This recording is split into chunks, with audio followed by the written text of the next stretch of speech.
Hey Jeremiah, it's Dr. Gaines. Well, as we spoke about last week, we have set up a special team page exclusively for you.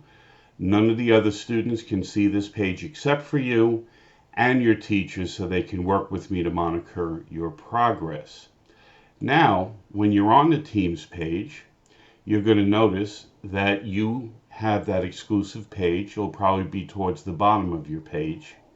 And when you click on it, you're going to see something that looks like this.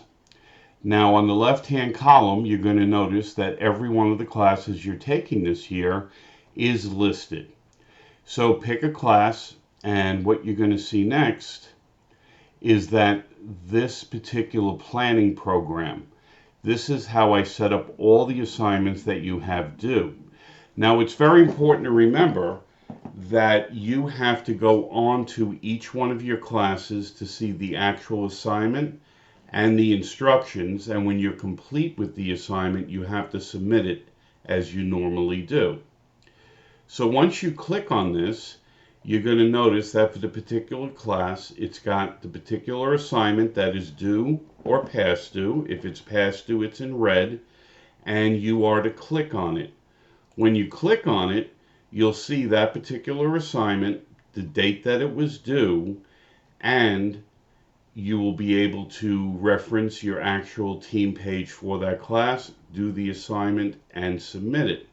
Now, there's one other thing I wanted to show you, which is this. When you complete the assignment, you can come back to the JT homepage, your team, and check off that the assignment was completed so I can verify with the teacher that the work was complete. It's very important that you catch up. As you know, your current grades are not very good, and we're working together, the school psychologists you've been working with, your teachers, and me, to make sure that you're in great shape to finish the end of the school year. So that's about it. You can pose any questions on the homepage of our team, the JT page, and get a hold of me that way, or send me an email, GAINESS1, that's Gaines with an additional S1, at duvalschools.org, and I look forward to getting you caught up and working with you the rest of the school year. Have a great day.